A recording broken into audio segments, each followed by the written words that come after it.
If you are over 60 and you spend 3 or more hours a day in front of the television and you feel like your memory is not what it used to be, your focus is slipping, or you sometimes walk into a room and forget why you are there, this might surprise you.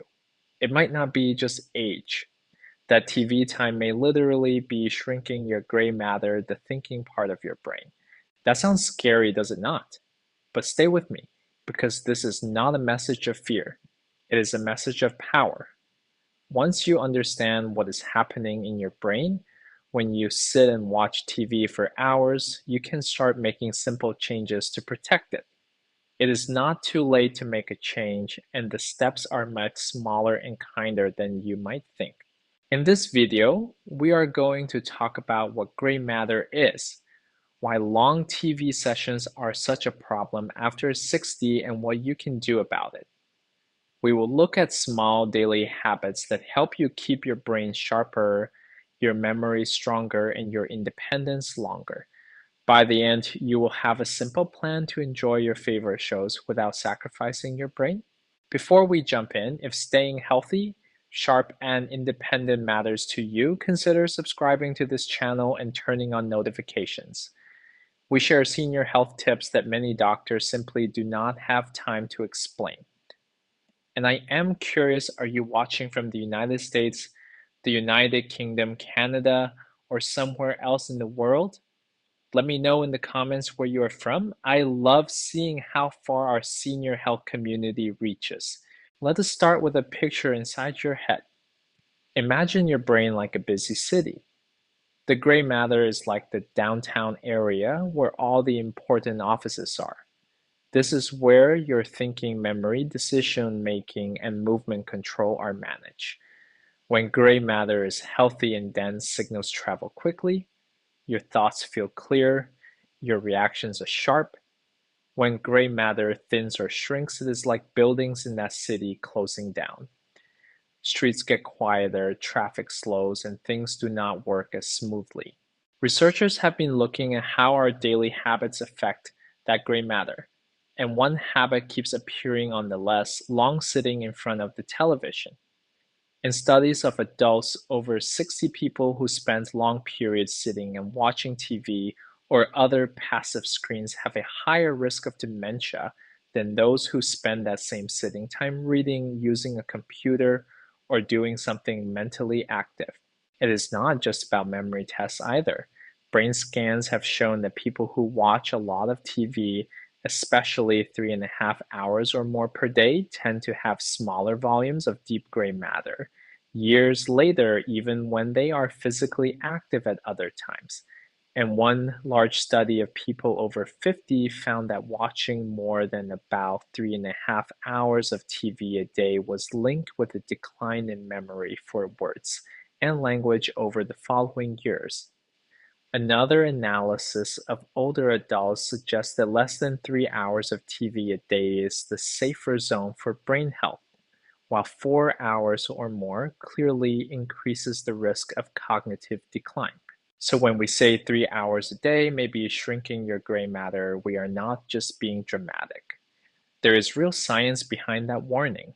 And even more importantly, research on older adults shows that long periods of sitting are linked to brain shrinkage and cognitive decline, even if you exercise at other times of the day. Now take a breath. If you are thinking, oh no, that sounds like me, do not panic. Remember, this knowledge is power. Your brain is still alive, still changing, and still capable of repair. Growing older does not mean giving up. It means using smarter strategies. You do not have to throw the television out of the window. You simply need to change how you use it and what you do around it. Let us walk through this together like a step-by-step plan. First, let us understand what TV really does to your brain when you sit there for hours. When you sit and watch television, several things happen at once. Your body becomes very still. Your heart rate slows down. Your muscles relax. Blood flow can become a little sluggish, especially in your legs, and sometimes even to your brain. The show is doing the thinking for you, Images, flash, sounds change, but you are not actively solving problems or creating anything. Your brain is more like a passive receiver than an active player. You may have noticed this feeling. After 2 or 3 episodes in a row, you stand up and your legs feel heavy, your mind feels foggy, you might even feel a bit down or drained. That it's your body and brain saying, hey, this was too much passive time. For people under 60, that is not great, but the brain can usually bounce back more easily. After 60, things change. Blood vessels may be stiffer, circulation can be weaker, the brain may already be losing a little volume naturally. So long sessions of sitting and passively staring at a screen land harder. Like it is like putting extra weight on a bridge that is already a bit worn. It can still hold, but you need to be more careful. Researchers believe several mechanisms are at play. Long passive sitting can increase inflammation, which is like a low-level fire irritating your brain cells. It can also reduce blood flow to key areas and may decrease the growth of new connections between brain cells. Over time, this can mean less gray matter and weaker performance on memory and thinking tasks. Now we come to an important point: not all sitting is equal. You can sit and read a book and your brain works hard. You picture the scenes, you follow the plot, you connect ideas, you can sit and do a crossword or play a card game, and your brain will light up with activity. Studies show that those mentally active sitting behaviors are often linked with better brain health and lower dementia risk. Television is different when it is passive, especially mindless low effort shows that do not challenge you. Your brain is awake but not engaged. Think of it like this: there is a big difference between letting music play softly while you dance and letting it play while you sleep on the couch. Same noise, very different effect. So the goal is not to ban TV, but to respect it, to treat it like dessert. A little is enjoyable. Too much every day and your body and brain pay a price. Let us talk about how to know if your TV habit is crossing that line. Ask yourself a few gentle questions in your mind. Again, I will phrase them as statements. You can nod if they sound like you. I often watch TV for 3 hours or more most days, especially in the evening. I sometimes lose track of time when the TV is on. I watch one show after another, even when I am not really enjoying it. I sometimes fall asleep in front of the TV and wake up stiff, groggy, or with a headache. I've noticed more forgetfulness and brain fog over the past few years, but I mostly blame it on age. If several of those feel true, then it is very likely that your TV time is not supporting your brain the way it could. That does not mean you should feel guilty. Remember, for decades, television has been sold as a harmless way to relax. Nobody told you that 3 or 4 hours a day could affect your gray matter. But now you know, and that means you can choose differently. Before we go into the practical steps, let me quickly say this. If you find this information helpful so far, consider giving this video a thumbs up. It really helps this information reach more seniors who might be struggling with memory and not know why. And if you have not subscribed yet, you are welcome to join us. We have many more simple health strategies coming. All right, now let us move into the solutions. Think of this as a gentle brain protection plan. Step 1 is to set a kind limit on your daily TV time. Studies suggest that less than 3 hours a day is safer, and that once you get past that 3 to 4 hour mark, the risks start to climb. So one powerful shift is to decide what your personal upper limit will be.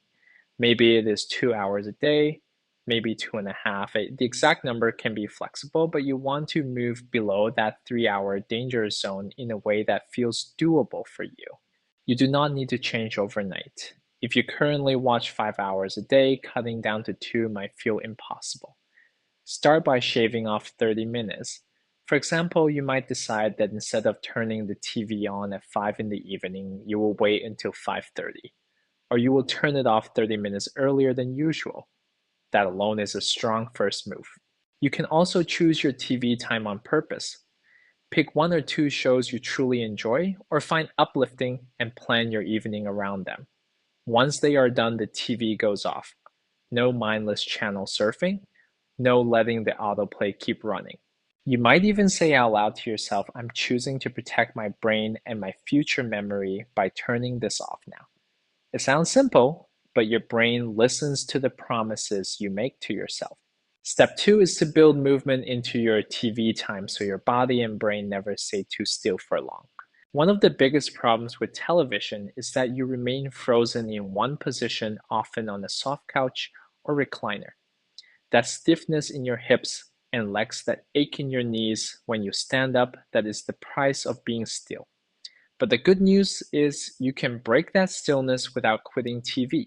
A powerful, simple rule is this: never sit longer than 30 minutes without moving. You can use the commercial breaks, or if you watch streaming without ads, you can set a little kitchen timer or use the clock on your phone.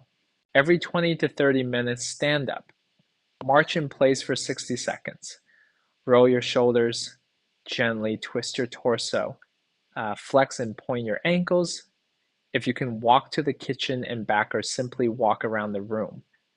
These short bursts of movement get blood flowing again, including to your brain. They help bring fresh oxygen and nutrients to your gray matter. If you prefer, you can keep a light exercise band or small hand weights near your favorite chair and do a few gentle arm curls or shoulder presses during the show. If you have balance issues, you can do seated marches, seated leg lifts, or just pump your arms while sitting tall. Always stay within your comfort and talk with your doctor or physical therapist if you are unsure what is safe for you. Imagine how different your brain and body will feel if every half hour of TV is followed by 1 or 2 minutes of movement. Over the course of an evening, that could mean 10 or 15 minutes of extra circulation for your brains without changing what you watch at all. Step three is to make your brain work while you watch. Remember, the most dangerous TV is completely passive when your mind switches off. So even if you keep your TV time, you can protect your gray matter by making your brain more active during shows. You might keep a little notebook and pen by your chair. As you watch, you jot down the names of characters, important facts, or interesting ideas. After the show, you can challenge yourself to recall details. For example, you might ask yourself, what was the name of the town in that show, or how many grandchildren did that character have? If you watch news or educational programs, you can pause for a moment afterward and explain in your own words what you just learned. You could even share it with a friend or a family member. Teaching or retelling information is like weightlifting for your brain. If you enjoy game shows, do not just watch. Play along. Answer trivia questions out loud. Try to solve puzzles before the contestants. This kind of engagement keeps your gray matter firing. Another powerful tactic is to combine TV with a mentally active hobby. For example, you can knit, crochet, or do simple handcrafts while listening to the show. You can sort photos, fold laundry, or even do light stretching on the floor if you're able. The idea is to keep your brain from going into total passive mode. Step four is to swap some TV time for brain boosting sitting activities. You do not need to fill all your free time with exercise. Your brain also loves mentally rich, quiet activity that you can do sitting down. Reading a novel or biography, doing crossword puzzles or word searches, learning a new language with a book or app, playing boards or card games with friends or family, writing in a journal, trying coloring books for adults, or practicing a musical instrument. Studies suggest that older adults who spend more time in these kinds of mentally stimulating activities have a lower risk of cognitive decline, even if they also sit quite a bit. So here is a simple trick you can try. For every hour of TV you watch, give your brain at least 20 minutes of something more stimulating. You might say, after my favorite show, I will read my book for 20 minutes before I turn on anything else. Or, after the evening news, I will do a crossword puzzle instead of automatically starting the next program. It may feel a little strange at first. Your brain has gotten used to being spoon-fed images and sound. But as you build this habit, you might notice something lovely, that feeling of satisfaction after you finish a chapter or solve a puzzle. that little spark of pride when you remember new words or details. That is your gray matter thanking you. Let us pause for just a second. If these ideas are making sense and giving you hope, tap the like button. It shows me that this kind of content matters to you and helps more seniors find it. And if you have a friend or a family member who spends hours in front of the TV, you can share this video with them too. You might be doing their brain a big favor. Step 5 is to protect your sleep because TV and sleep are often tangled together. Many people over 60 fall into a pattern of watching TV late into the night. They doze off in the chair, wake up at 2 in the morning, shuffle to bed, and then either sleep poorly or wake up early feeling unrested. Poor sleep alone can shrink gray matter and weaken memory over time. When you combine long evening TV with short fracture sleep, the strain on the brain doubles. If this sounds like you consider gently changing your evening routine, pick a fixed time when the TV goes off, perhaps 1 or 2 hours before you plan to sleep. Use that last hour for calmer activities. Dim the lights, read something relaxing, listen to soft music, pray or meditate if that is part of your life. Talk quietly with your partner or call a friend. If you are used to falling asleep in the chair or going to bed while you are still awake, may feel odd. But your brain loves routine. Over a few weeks, a stable bedtime and a quiet wind down period can improve sleep quality. Better sleep gives your brain time to clear out waste products, repair cells, and consolidate memories. In a way, sleep is your brain washing and repair shift. If you struggle with serious insomnia, loud snoring, or gasping in your sleep, talk to your doctor. Conditions like sleep apnea are common in older adults and can harm both brain and heart health if left untreated. Good sleep and reduced TV time are powerful allies for your gray matter. Step 6 is to feed your brain and manage your health conditions because TV time does not exist in a vacuum.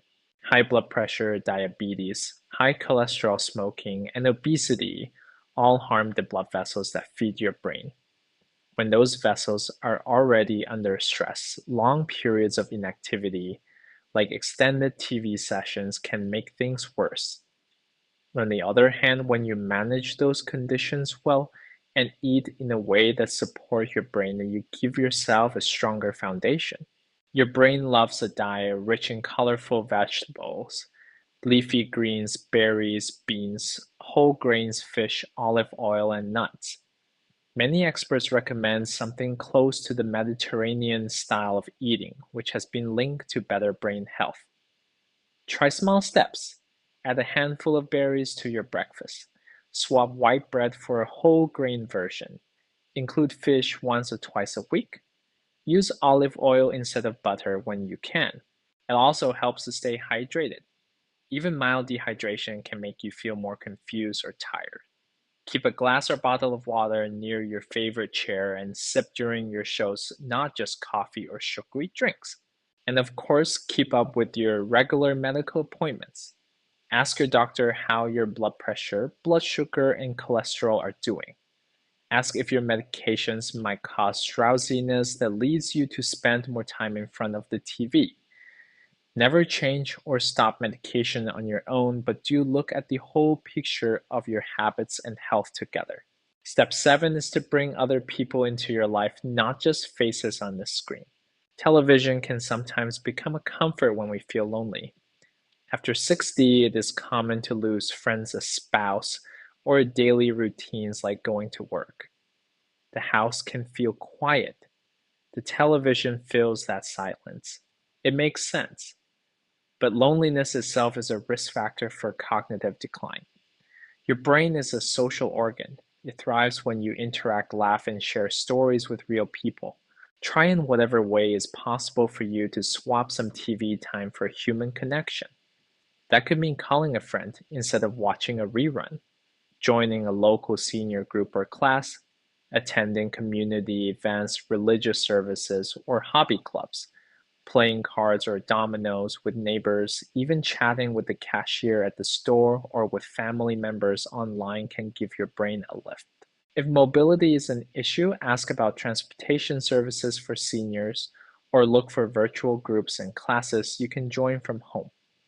Many communities now offer online gatherings, movement classes, and social hours. The point is not to become a social butterfly overnight, but to remember that your gray matter light up when you connect with others. Now let us put all of this together into a simple picture.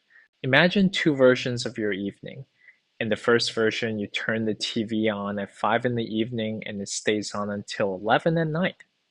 You sit in the same position for hours. You maybe doze off in the chair, wake up stiff, shuffle to bed around midnight or later.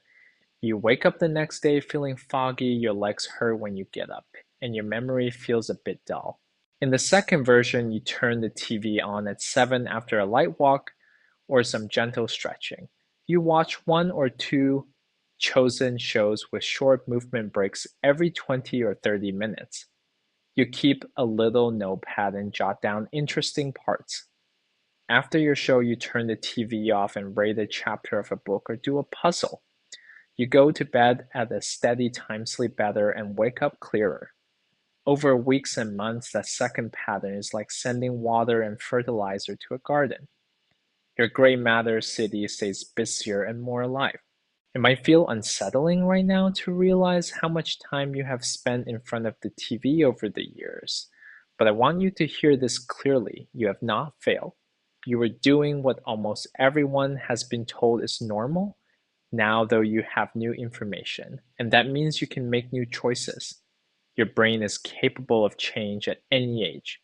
Scientists call it neuroplasticity, but I like to think of it as your brain being willing to grow and adapt when you give it a chance. You do not need to be perfect. You do not need to cut TV down to zero. Even small reductions, say in passive screen time combined with more movement, more mental activity, better sleep, and better connection can protect your gray matter and may even improve how you feel day to day. You might find yourself remembering names better, having more energy, or feeling less down. So let us quickly recap the key ideas in simple language. Long daily TV sessions around 3 hours or more, especially over 3.5, are linked with faster cognitive decline and smaller gray matter volume in older adults. Not all sitting is equal. Passive TV is much harder on the brain than mentally active sitting like reading puzzles or games. Your goal is to keep TV time below 3 hours a day when possible and to make the time you do spend more active and less still. You can do that by setting a gentle time limit, moving every 20 to 30 minutes, engaging your mind during shows, swapping some TV time for brain boosting activities, protecting your sleep, caring for your overall health, and building real life connections. None of this has to be extreme. One small step at a time adds up to big protection for your gray matter. As we come to the end of this video, I want to speak to your heart for a moment. I know getting older is not easy. The aches, the stiffness, the worries about your memory, the fear of losing independence. It can feel like life is slipping away in little pieces, but you are not powerless here. Your body and your brain are always trying to heal and adapt. They are on your side. Growing older is inevitable. Growing weaker does not have to be. With the right habits, you can stay stronger, sharper, and more independent for longer than you might think. Every time you choose to turn the TV off a little earlier, every time you stand up and move during a show, every time you read a page instead of watching another rerun, you are voting for your future self. You are sending a message to your brain that says, I am not done yet. I still want to remember my grandchildren's faces. I still want to enjoy my walks. I still want to feel like myself. So here is my challenge for you. Over the next 7 days, pay attention to your TV time. Gently bring it closer to that safer zone under 3 hours a day. Add a little movement, a little reading, a little human connection. Notice how you feel not just in your body, but in your mood and your mind. Now, I would love to hear from you. Which part of this conversation surprised you the most? Was it the idea that more than 3 hours of TV a day could shrink gray matter? or the fact that even people who exercise can still put their brains at risk if they sit too long, or maybe the difference between passive and active sitting. Share your thoughts and your experiences in the comments. Have you noticed your memory or mood change with more or less TV? Your story might encourage someone else who's reading. If this video helped you or opened your eyes even a little, please tap the like buttons. It means a lot and it helps other seniors find this information.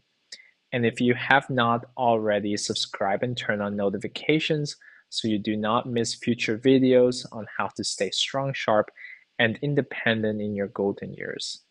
We have many more science-based but practical tips to share because your health and your independence are worth protecting.